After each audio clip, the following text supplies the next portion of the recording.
어디 가셨지? 여기 스카이프 아이디 있으니까 스카이프 까시고 보세요.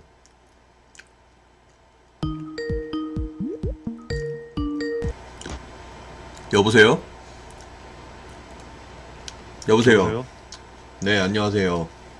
네네. 네, 자기소개 잘 들리는, 부탁드릴게요. 네, 잘 들리나요? 네네, 자기소개 부탁드릴게요. 네, 저 20살이고, 예, 예, 예, 주연님이신가요? 네네네. 아, 네.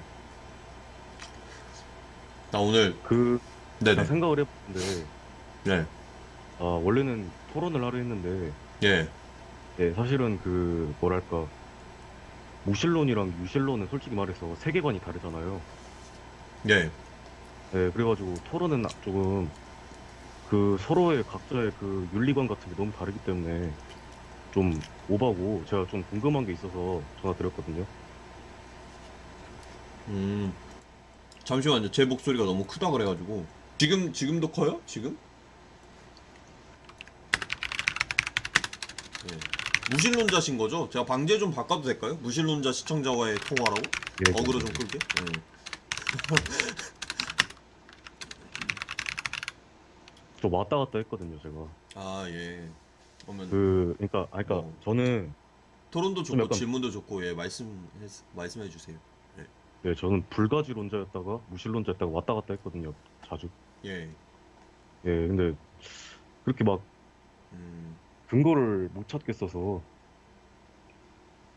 아, 그래서 진짜 궁금한 게 뭐냐면은, 제가 고등학교 네네네. 1학년 때 학교 친구랑 교회를 다녔었거든요.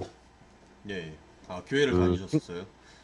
네네네. 그 예. 친구는 진짜 기독교인이었고, 저는 뭐 무신론자였는데, 그 당시에 호기심이 굉장히 많았어요. 그래서 하나님이 실존하나 실존하지 않나 이런 거에 대해서 정말로 네. 관심을 가졌었고, 그래가지고 교회 따라가고, 교회 캠프도 갔었거든요. 제가 언제 한번. 네, 캠프도.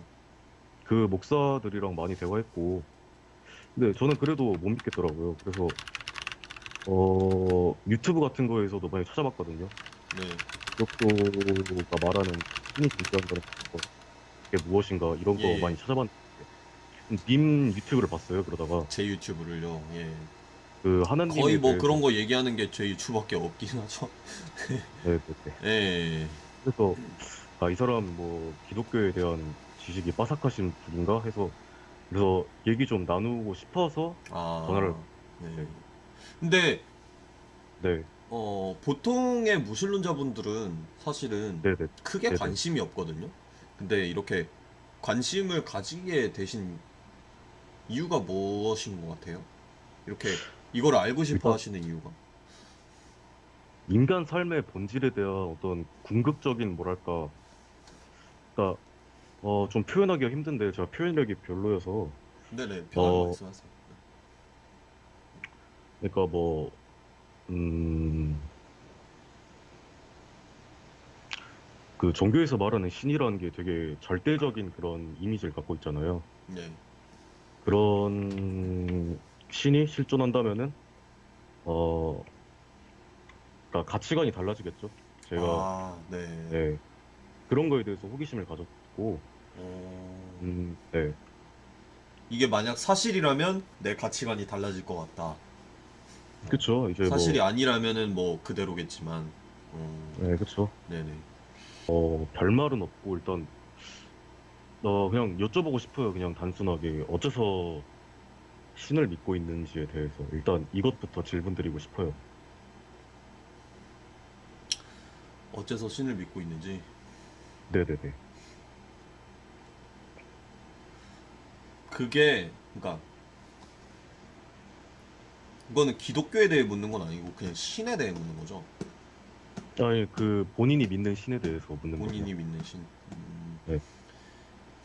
제가 바라보는 세상과, 제가 네. 바라보는 자연과, 또 제가 바라보는 다른 사람들과, 사회 현상과, 이 세계가 지금까지 이어져 온 역사와 또 오늘 내가 마주치는 그 사람들과의 관계 안에서 일어나는 일들과 그리고 내 마음속에서 일어나는 모든 일들 그리고 모든 것들이 하나님에 대해서 제대로 알기 전에는 오리무중이었어요. 도대체 왜 이런 일들이 일어나는지, 도대체 이걸 어떻게 설명을 할 수 있는지, 그리고 더 깊은 철학적인 질문까지, 뭐 그런 질문을 던지신다고 하셨는데, 인간의 삶의 목적이 무엇인지, 나는 왜 이 세상에 태어나서 여기서 이렇게 살아가고 있는지, 그런 질문을 누군가는 그냥 중2병으로 치부해버릴 수도 있지만, 제가 최근에 책에서 읽었는데 통계에 따르면은 전 세계의 4분의 3 이상의 사람들은 이런 질문을 때때로 아니면 자주 던진다고 해요. 이런 철학적인 질문을. 도대체 나는 왜 태어났고 무엇을 위해 살아가는가, 이런 것들. 그런 질문들까지 해서 이 모든 것을 하나로 그냥 퍼즐 맞추듯이 엮어주는 게 기독교 사상이라고 생각을 해요. 제가 솔직히 말해서 기독교만큼 다른 사상들, 뭐 불교라든지 이슬람이라든지 그런 것들을 깊게 파보지는 않았지만 그래도 나름대로 공부를 했거든요. 근데 이제 핵심적인 코어 부분에 있어서 제가 보고 느끼고 살아가는 이 세상을 가장 잘 설명해주는 게 기독교다. 저는 이렇게 생각을 하거든요. 그렇기 때문에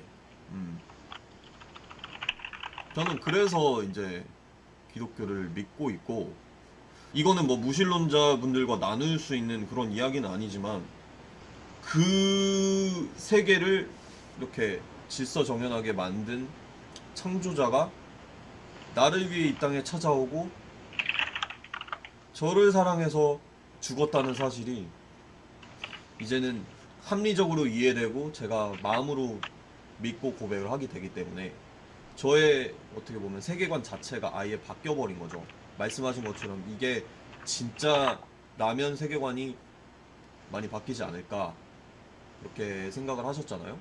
저는 그것을 네네. 진짜라고 믿었기 때문에 완전히 세계관이 바뀌었고 세상을 바라보는 이제 시각이 바뀐 거죠.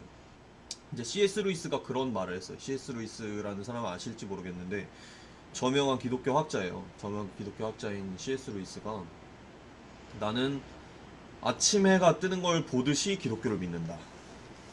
내가 그 해를 볼 수 있기 때문이 아니라 그걸로 인해서 다른 모든 것을 볼 수 있기 때문이다. 이렇게 얘기를 하거든요. 저는 그 말을 거의 인생 모토처럼 삼고 있어요. 왜냐면 기독교를 통해서 기독교만 보고 교회만 보고 성경만 보는 게 아니라 다른 모든 게 이해가 되거든요. 다른 모든 것들이. 그래서 저는 기독교를 믿고 있습니다. 네. 그냥 간단히 얘기 드리자면. 그 다른 것 좀 질문 드리고 싶은 게 하나 있는데, 예. 일단 그 본인이 기독교인이시잖아요. 네네. 근데 혹시 그 오픈된 마인드세요, 혹시? 오픈된 마인드라 하면 어떤 말씀이시죠? 그러니까 뭐 예를 들어가지고 지금은 예. 뭐 기독교 신자인데 나중에 가서 뭐 사람 일은 모르는 거니까 나중에 가서 무신론자가 되거나 다른 종교에 가거나 이런 가능성도 열어두신 분이신가요? 당연히 저는 뭐 있죠. 네, 자, 저도 뭐 열어두거든요. 저는 두 가지 가능성이 있다고 생각해요. 제가 네네. 만약에 기독교 신앙을 떠난다면 두 가지 가능성이 네. 있다고 생각해요. 첫 번째는 기독교가 가짜라는 게 완전히 밝혀졌을 때.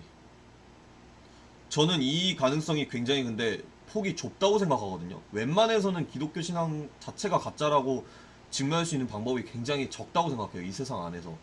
근데 한 가지가 있다면은 예수님의 부활이 100% 부정되거나 아니면 예수라는 존재가 아예 없었다라는 게 100% 증거가 나온다. 그러면 그때도 기독교를 믿고 있는 건 인지부조화예요. 전 그러면은 기독교를 떠나서 다른 사상을 찾겠죠. 그런 증거가 나온다면은. 그럼 더 이상 믿지 않을 거예요. 그리고 또 하나는 아마 이거는 감정적인 건데, 논리적이라기보단 감정적인 건데, 아마 하나님에게 엄청난 실망과 절망감을 느끼는 타이밍이 올 수도 있겠죠. 예를 들어서 뭐 오늘 제가 이 방송을 하고 있는데 저의 다른 가족들, 어머니, 아버지, 동생이 차를 타고 가다가 사고가 나서 세 분이 다 한꺼번에 죽었어. 그 뒤에도 저의 신앙이 온전하게 남아있을 수 있을지는 저는 장담을 못하겠어요. 왜냐면 그 감정적 상태에 안 가봤기 때문에.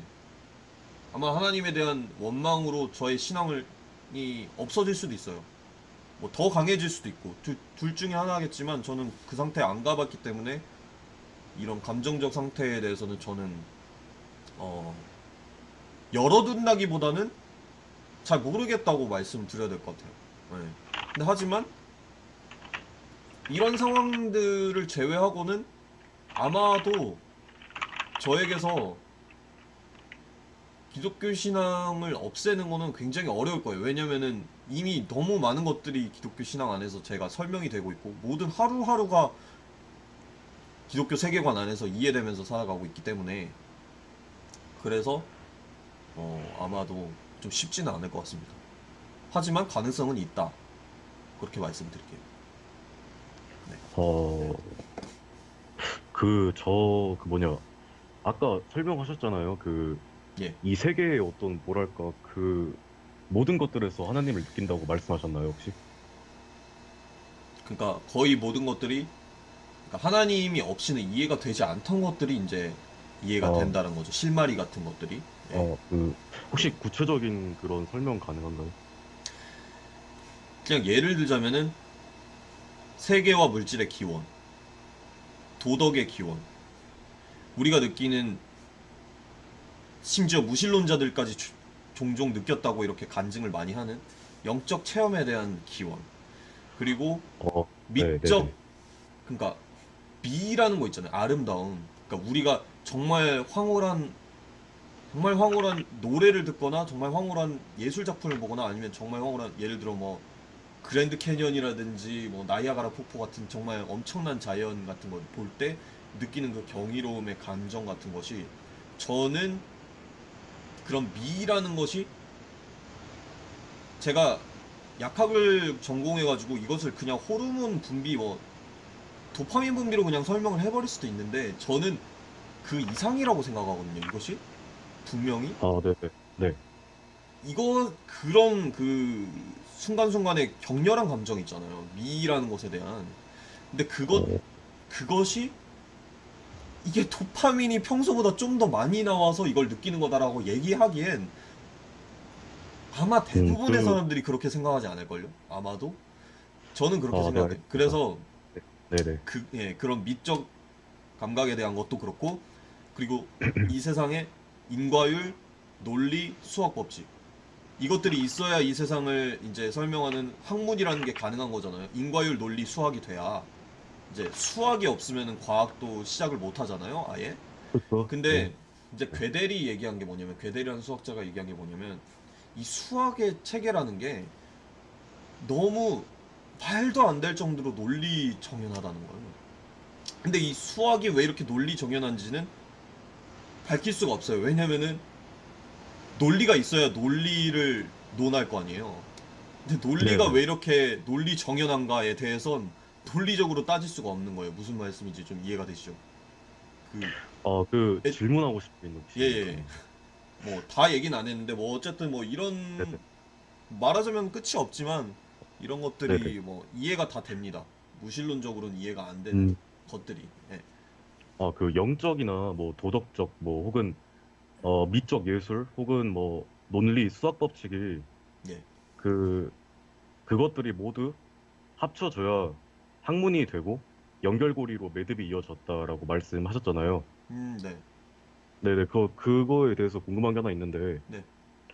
그렇다면은 본인이 내린 결론은 결국 뭐 이런 아름다운 어떤 자연의 법칙, 뭐 이런 것들에 대해선 누군가가 의도적으로 설계했다라고 하시는데, 그거에 대해서 제가 의문을 갖고 싶은 게 뭐냐면은, 네. 설계자, 거기에 대해서 좀 의문을 갖고 싶은 게 뭐냐면은, 음, 종교의 신은 굉장히 많은데, 네. 그 수많은 종교의 신 중에서 어째서 하나님이 이 세상을 만들었다 생각하시나요? 저는 예를 들어가지고, 뭐, 조로아스터교의 아우라 마즈다가 이 세상을 창조했을 수도 있잖아요. 그런 관점으로 본다면은. 그렇죠. 어째서 그 기독교의 하나님이 만들었다라고 생각하시는지 여쭤봐도 될까요? 예수님이 부활하셨기 때문에요. 예수님께서 자기가, 글쎄요, 이런 논리 구조예요. 그러니까, 이런 논리 구조게 뭐냐면, 만약에 예수가 존재하지 않았다면은, 하신 말씀이 맞아요. 어떤 신이 맞는지 우리는 알 길이 없어요. 그러니까 다 가능성이 열려 있는 건데 기독교가 만약 사실이라면 기독교 외에는 다 사실이 아니에요. 왜냐면은 기독교가 믿는 거는 예수잖아요. 예수라는 분이 오셔가지고 예수라는 분은 이 땅에 실제로 살아 있었던 분이잖아요. 인간으로. 그분이 오셔가지고 이제 트루스 클레임을 해버려요. 뭐냐면 내가 곧 길이요 진리요 생명이다 이렇게 말을 하고 계속해서 이제 나 외에는 하나님께, 그러니까 여기서 하나님이라는 신이죠. 나 외에는 나라는 브릿지를 통하지 않고는 신에게 도달을 할 수가 없다라고 얘기를 하거든요. 이 분이. 그렇다면 우리가 이분을 보고 내릴 수 있는 결론은 이분이 진짜 신으로 가는 유일한 통로여서 이분 외에는 그 진리를 알 수가 없거나 아니면 사기꾼이거나 둘 중 하나예요. 둘 중 하나란 말이에요. 근데 또 하나의 가능성이 있긴 있어요. 뭐 제자들이 예수는 그런 말을 한 적이 없는데 제자들이 지어냈다, 뭐 이거에 대해서도 얘기해 볼 수는 있겠지만 사실 저는 굉장히 빈약한 가설이라고 생각하거든요. 그게. 그래서 결국에는 예수가 정말 그런 의견들을 말하고 다녔다. 왜냐면 그런 의견을 말했기 때문에 신성모독죄로 십자가에 달려 돌아가신 거거든요. 이제 기독교인들은 내일 금요일을 성금요일로 이제 지내는데, 성금요일에 예수님이 십자가에 달려 돌아가신 금요일을 해서 6월절 그 금요일 해서 성금요일이라고 그래요. 네. 십자가에 달려 돌아가신 이유 네네. 자체가 그런 얘기를 하고 다녔기 때문인데, 그렇다면 이 사람을 한번 조사해보면 아는 거죠. 이 사람이 그런 말을 했는데 진짜 진리가 맞나? 이 사람이 정말 하나님께로 가는 유일한 통로가 맞고 이 사람이 정말 하나님의 아들이 맞나? 그거를 알아보면 되는 건데, 알아볼 수 있는 유일한 방법은 뭐 다른 기적들도 있고 다 있겠지만 부활하셨는지를 보면 돼요. 왜냐면은 신약 성경을 근데 보면은, 제가 예, 저기 정말 죄송한데 예, 말씀하세요. 얘기 중에 끊어서 죄송한데 저도 근데 역사적으로는 예수가 실존했다고 믿고 있어요. 네, 네, 거기까지는 믿는데 지금 제가 중요한 게 뭐냐면은 예, 예수 자체는 실존했다고 믿고 있습니다. 저도 역사적 인물인 거 저도 인정하는데 네, 중요한 건 저는 예수가 신의 아들이라고는 생각 안 하거든요. 그냥 진화론을 거쳐서 그냥 평범한 성인 남자라고 그냥 생각하거든요, 저는. 예수가 정말로 신의 아들이라면은 뭐 부활했다고 그쪽이 말씀하셨는데 네.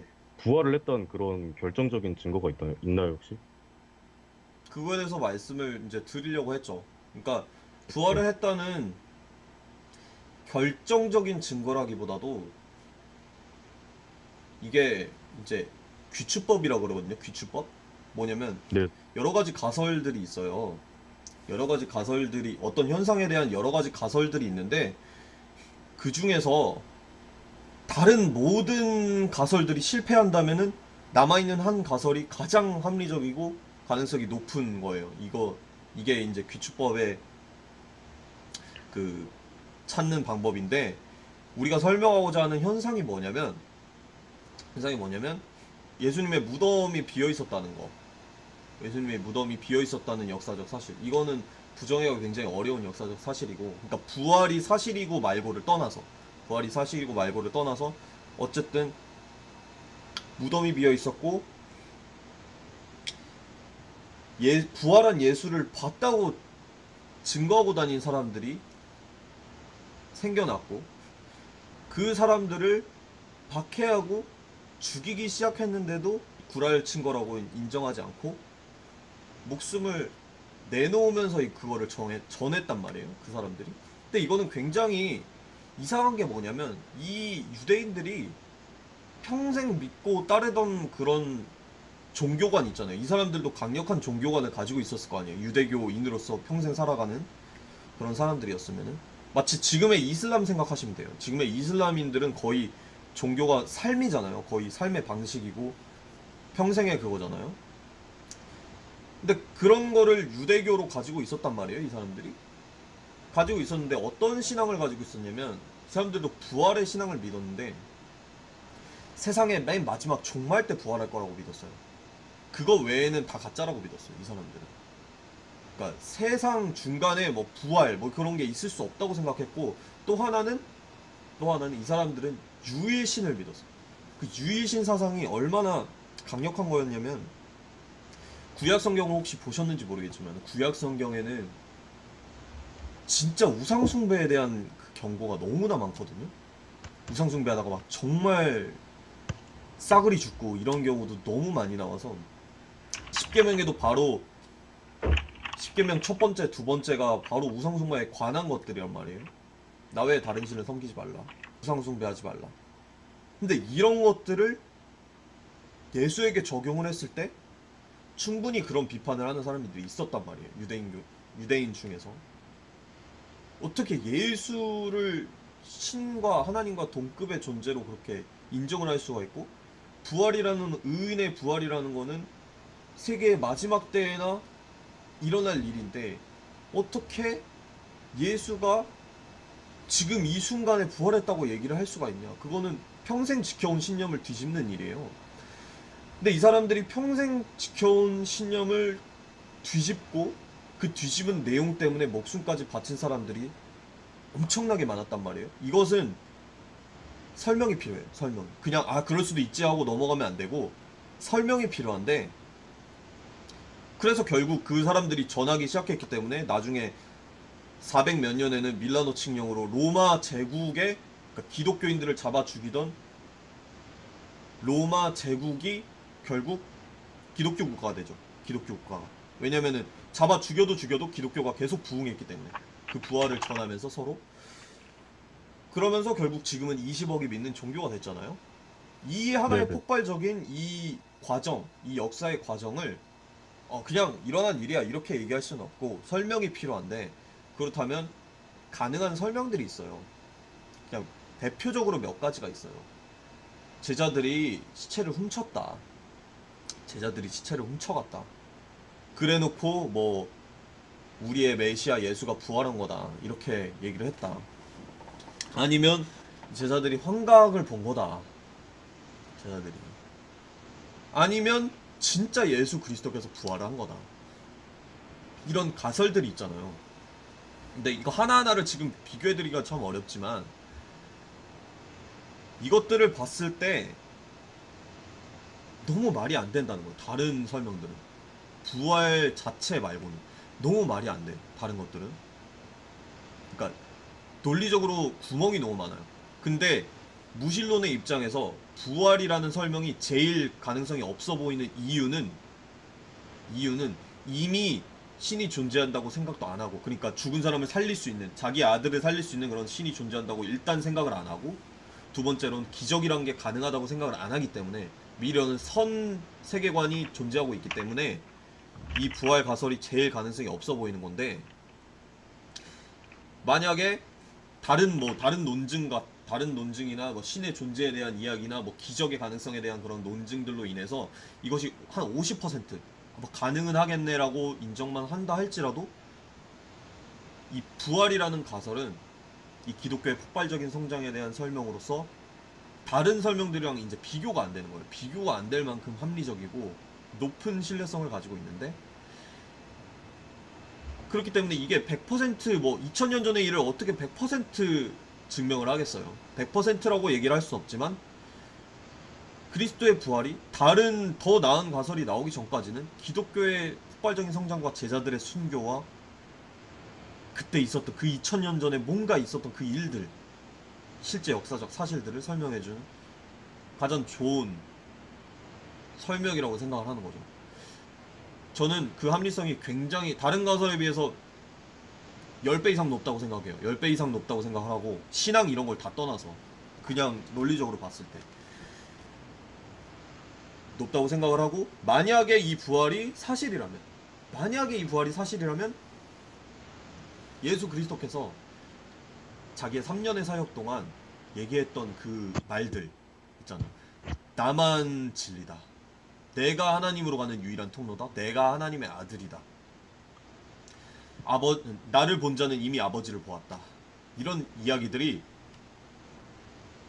거짓부렁이 아니라는 거예요. 거짓부렁이 아니라 그게 사실이었다는 걸 증명할 수 있는 거고, 그 하나님의 아들인 예수 그리스도께서 항상 인용하고 권위를 가지고 얘기했던 구약 성경도 이게 사실 구약 성경을 역사적으로 증명하기는 참 쉽지 않거든요. 3000년 전의 이야기고 3500년 전 이야기고 이런 거는 거의 증명하기가 불가능해요. 하지만 진짜 하나님의 아들이신 분이 맞다면 이분이 인용한 그 구약 성경에도 권위가 부여되는 거고, 그렇기 때문에 예수의 부활을 통해서 우리는 성경까지 믿을 수 있는 거예요.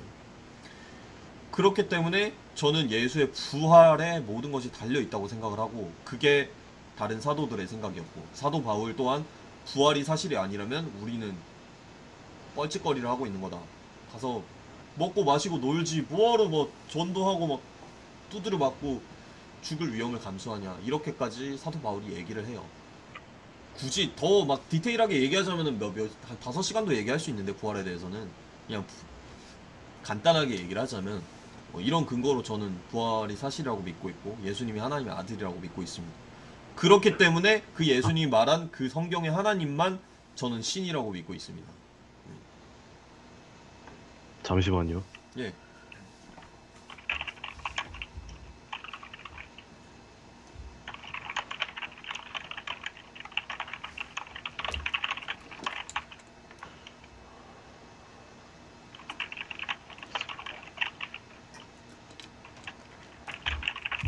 그, 네. 무신론자들은 부활이나 기적 따위를 생각하지 않는다고 하셨잖아요. 네.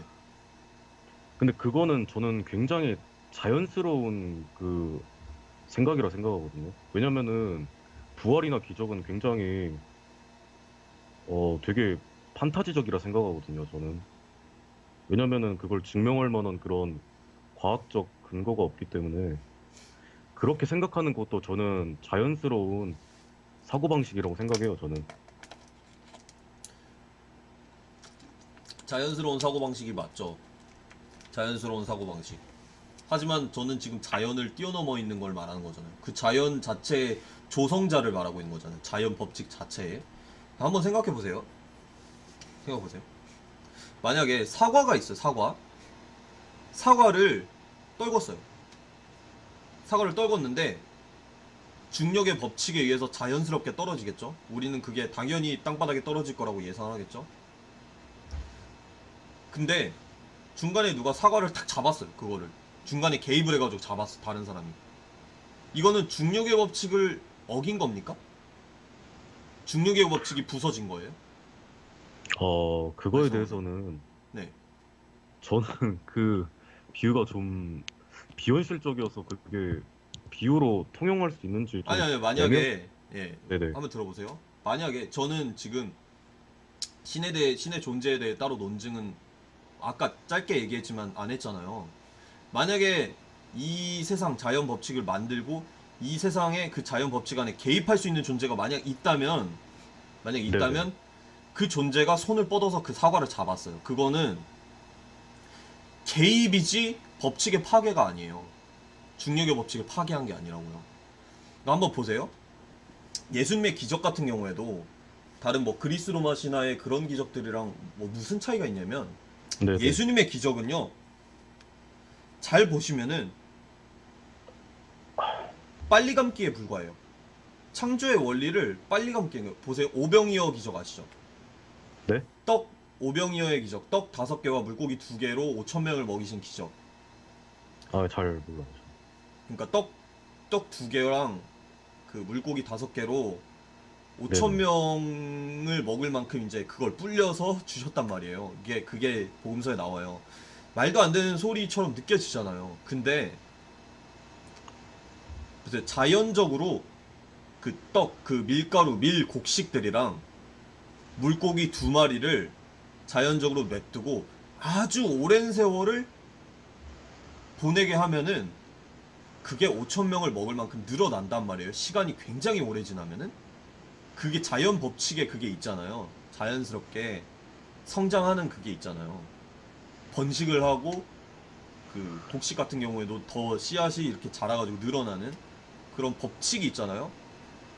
근데 여기서 제가 말하고 있는 거는 이걸 무슨 마술사가 이런 걸 일으켰다는 게 아니라 떡 2개와 그러니까 그 밀 곡식과 물고기들을 놔두면은 그것들이 시간이 굉장히 오래 지나면 5천 명이 먹을 만큼 늘어나는 그 자연 법칙 자체를 만든 분이 예수다 이거예요. 그분은 자기가 원하면 그걸 빨리 감기 하실 수 있어요. 빨리 감기 한 거에 불과해요. 이미 자신이 만들어 놓은 그 자연 법칙을. 이게 무슨 말이냐면 이미 그런 자연 법칙이 질서 정연하게 이렇게 존재하는 것 자체가 사실은 너무 일상적이어서 우리가 눈치채지 못하지만 이게 조성되어 있는 것 자체가 기적이라는 거예요. 그게 단지 빨리 감기 돼서 되게 신기하고 말도 안 되는 판타지처럼 보이지만 사실 눈을 들어서 자연의 법칙들을 보세요. 너무나 신기하고 너무나 말이 안 되는 게 많거든요. 그냥 익숙하니까 기적으로 느껴지지 않을 뿐이에요. 사실 저는 그래서 기독교를 믿고 나서는 일상의 모든 것들이 기적 같아요. 익숙해서 느끼지 못할 뿐. 근데 그 기적을 조성하신 하나님께서 고작 그것도 못 하신다고요? 복음서에 나오는 기적들은 사실 귀엽죠. 물 위를 걷고. 아니, 물이라는 것 자체 H2O를 창조하신 분이 예수님이 맞다면 물 위를 걷는 게 뭐 큰 일이겠어요? 그래서 중요한 거 뭐냐면 기적이 가능하다, 못 가능하다 이거는 결국에는 신의 존재 여부에 달려있어요. 신이 만약에 존재한다 이러면 그분이 기적을 일으키는 건 일도 아니에요. 그리고 하나만 더 덧붙이자면은 기적을 거의 사람들이 본 적이 없잖아요. 본 적이 없고 너무 희박하고 막 일어나지 않으니까 이 기적을 못 믿는 거잖아요. 근데 기적의 정의 자체가 거의 절대 일어날 수 없는 일이 기적이에요. 맨날 일어나면 그거는 그냥 법칙이지. 예를 들어서 뭐 부활이 맨날 일어난다. 부활이 뭐 일주일에 한 번씩 병원에서 일어난다. 이러면은 그건 아마 사람들은 거기다가 과학적 연구를 해가지고 부활의 법칙, Theory of Resurrection이라고 그럴걸요? 근데 그게 아니니까 기적이라고 그러는 거죠. 그래서 우리가 기적을 거의 못 본다고 해서 그게 신기한 일이 아니에요. 그게 기적이니까. 그쵸? 이렇게 말씀드리고 싶네요. 뭐, 그 기적에 관한 거는 뭐, 근데 만약 본인께서 신이 존재할 확률이 1%라도 있다고 생각하신다면 기적이 존재할 네네. 확률도 1% 있는 거예요. 그건 비례해서 가는 거예요. 논리적으로. 아니 근데 뭐 기적이라는 맞잖아요. 게 네. 뭐 하나님이 있어야만 기적이 일어나는 건 아니지 않을까요? 하나님이 없이 어떻게 기적이 일어나요? 스탠스를 무신론적으로 바꿔도 기적이라는 게 있을 수도 있는 거죠. 뭐 왜냐면은 어떻게요? 예를 들어 가지고 뭐 로또를 뭐 샀는데 뭐 당첨됐으면은 그것도 나름의 기적이죠. 작은 확률 속에서 당첨이 아, 됐다는 것만으로도. 그것은 본인의 주관적인 기적이고 그 객관적인 기적의 척도가 정확히 구체적으로 무엇을 설명하는 거죠? 자연 법칙이 무너진 걸 말하는, 아니 무너진다기보다 자연 법칙을 벗어난 일이 일어나는 걸 기적이라고 하죠. 보통은. 그러니까 로또 당첨됐어. 와, 이건 저는 기적이야. 네. 이거는 그 주관적인 느낌의 기적이고 로또 당첨된 게 자연 법칙에서 어긋난 건 아니잖아요. 그쵸, 그건 맞는데 어 그러니까 뭐 한마디로 네. 음, 우리가 객관적으로 느낄 수 있는 그런 모두가 공감할 수밖에 없는 그런 기적을 보여줬다. 뭐 이렇게 설명하시는 건가요? 부활이 거의 유일한, 그러니까 예수님이 기독교가 사실이다. 네네. 내가 신이다라고 입증하기 위해서 보여주신 기적은 부활밖에 없어요. 다른 기적들은 다 다른 용도를 위한 거였고 내가 신이 맞았다라고 보여주신 기적은 부활밖에 없어요. 그리고 그 부활에 대한 기록과 증언과 그런 것들을 우리가 탐구해 볼 수 있는 거고 충분히. 네. Oh, you've got to go home now. Okay, go ahead. Thanks for joining us.